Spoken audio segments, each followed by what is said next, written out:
So hello everyone, আসসালামু আলাইকুম। আশা করি সবাই ভালো আছেন, আমিও ভালো আছি। তো আজকে আপনাদের সামনে নিয়ে আসলাম ছোট্ট একটা ব্লগ। তো আজকে আমি গাড়ি নিয়ে ব্লগ করবো। এই যে গাড়ি দেখতে পাচ্ছেন, এটা নিয়ে আজকে যাব, কোথায় যাব এবং কি করি সেটা আপনাদের সাথে শেয়ার করব। এই যে গাড়ি, আর এখানে হচ্ছে লঞ্চঘাট থেকে যাত্রী উঠাবো, উঠে কোথায় যাব সেটা আপনাদের সাথে শেয়ার করব। তো চলেন দেখা যাক, লেটস গো। সো অবশেষে যাত্রী উঠে গাড়ি নিয়ে টান দিলাম এবং লঞ্চঘাট থেকে বের হচ্ছি। দেখতে পাচ্ছেন এটা হচ্ছে পার্কিং এরিয়া। এর আগের ভিডিওতে দেখাচ্ছি পার্কিং এরিয়া। তো এখন পার্কিং থেকে আস্তে আস্তে বের হচ্ছি। আর এটা হচ্ছে 3 নাম্বার গেট, লঞ্চঘাট 3 নাম্বার গেট থেকে বের হচ্ছি। আর চলে যাব সেই শরীয়তপুরে যাত্রী নামাবো। তো গাড়ি নিয়ে আস্তে আস্তে বের হয়ে গেলাম। এখন লঞ্চঘাট থেকে বের হইয়া নতুল্লাবাদ চলে আসলাম। এটা হচ্ছে আমাদের নতুল্লাবাদ বাস স্ট্যান্ড, বা এখন আছি ব্রিজের উপরে। আর এখান থেকে ঢাকার গাড়িগুলো ছাড়া হয়, ঢাকা, চট্টগ্রাম, বিভিন্ন জেলায় এখান থেকে গাড়ি যায়। আর এখন আইসা জামে পড়লাম। সো একটা বাস স্ট্যান্ডে তো জাম থাকবেই, সেটা তো সবাই জানি। আর আমাদের বরিশালেও তার বিকল্প কিছু না, এখানেও জাম পড়ে মাঝে মাঝে। তো অবশেষে একটু জাম পেরিয়ে এসে পড়লাম সামনের দিকে। আর এখান থেকেই আপনার ঢাকার গাড়িগুলো ছাড়ে। আর এখানে আপনারা পেয়ে যাবেন পাসপোর্ট অফিস, বিআরটিএ, সবই এখানে নতুল্লাবাজে। তো সামনে আছে সুরভি পাম্প। আমি পাম্পে যাব, গ্যাস নিব গাড়িতে গ্যাস নাই। তো অবশেষে পাম্পে চলে আসলাম এবং পাম্পে ঢুকাচ্ছি। এই দেখেন এলপিজি। সুরভি পাম্প থেকে আমাদের বরিশালের অনেক গাড়ি, যেগুলো পরিবহন গাড়িগুলো আছে, ওইগুলো এখান থেকেই তেল নেয় ঢাকা যে সময় যায়। তো অনেক গাড়ি এখান থেকেই তেল নেয়। এটা হচ্ছে সুরভি পাম্প। এখন সুরভি পাম্পে আসছি, আপনাদের ঘুরিয়ে ঘুরিয়ে দেখাচ্ছি সুরভি পাম্পটা। তো আমি গ্যাস নিতেছি, গ্যাস নিয়ে এখন গাড়ি টান দিব। তো এখন চলে যাব সেই শরীয়তপুরে। সো এখন চলে আসলাম বরিশাল এয়ারপোর্ট, যেটা বরিশাল বিমানবন্দর। এখানে আসলেই দেখতে পারবেন বড় বড় করে লেখা আছে বরিশাল এয়ারপোর্ট। তো আমার সামনে থেকে একটা সোহাগ পরিবহন চলে গেল। সো এখন চলে আসলাম ভুরগাড়া। আর আমার সামনে থেকে একটা নাবিল পরিবহন চলে গেল। সামনে একটা হাইএক্স আছে। তো ভুরগাড়া ঢুকে পড়লাম। আর এখানেই দেখবেন একটা অদ্ভুত একটা কাজ হবে। একটা মানুষ উঠে দৌড় দিছে। এই ভাই, এই দেখছেন কামডা করছে কি? সামনে একটা মন পরিবহন আছে, যেটা আমাদের বাউফল যায়। আর তার পিছনেই বের হয়ে গেল সোনার তরী পরিবহন আর ব্যানারের গাড়ি সাকুরা দেখতে পেলাম। তো সাকুরা আমাদের লাইনে অ্যাভেলেবেল, একটা দুইটা না, সাকুরা অ্যাভেলেবেল চলে, যেটা বরিশালের গাড়ি।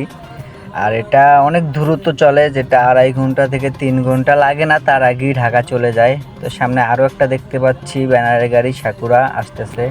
সাকুরা গাড়ি আমার কাছে পার্সোনালি ভালো লাগে, কার কাছে কেমন লাগে জানি না, বাট আমার কাছে খুব ভালো লাগে। তো আমার সামনে একটা গাড়ি আছে আহানাফ গাড়ি। তো এটার সামনে থেকে সাকুরা বের হয়ে গেল।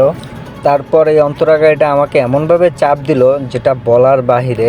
এই অন্তরা গাড়িগুলো ইদানিং খুব রাফ চালায়, খুব রাফ, যেটা বলার বাহিরে। সামনে আহানাফ আছে। এখন চলে আসলাম মাদারীপুরে। এটা হচ্ছে মাদারীপুর শহরের ভিতরে ঢুকতেছি আমি। আর এখানের অটোগুলা আমাদের বরিশালের চেয়েও বেশি ডিস্টার্ব করে এই অটোগুলা, বাট হর্ন দিলেও সাইড দিতে চায় না। এখানে যে কারগুলো দেখতেছেন এগুলাও ভাড়া হয়, এগুলাও এখান থেকে ভাড়া দেয়। তো সামনে দেখতে পারতেছি আমরা বাস স্ট্যান্ড।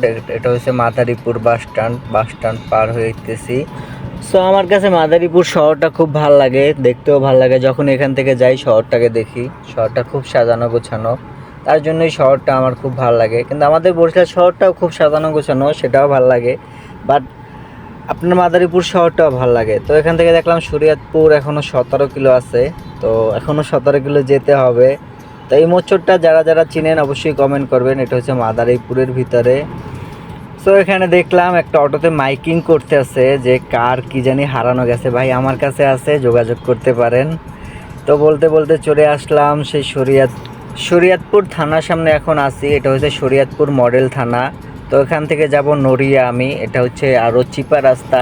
এখন আমি চলে যাব শাখা রাস্তায়, সেই শাখা রাস্তার ভিতরে যাব যেটা নড়িয়ার ভিতরে পড়ছে। তো অবশেষে চলে আসলাম সেই শাখা রাস্তার ভিতরে। তো এখান থেকে কিছু দূর গাড়ি চালাইলেই আপনি নড়িয়া পেয়ে যাবেন। সো পার্টি নামিয়ে দিয়ে আমার গাড়িটা পার্কিং করে রাখলাম, দেখতে পারতেছেন গাড়িটা। আর এটা হচ্ছে সেই গ্রামের এরিয়া, নড়িয়া এরিয়া।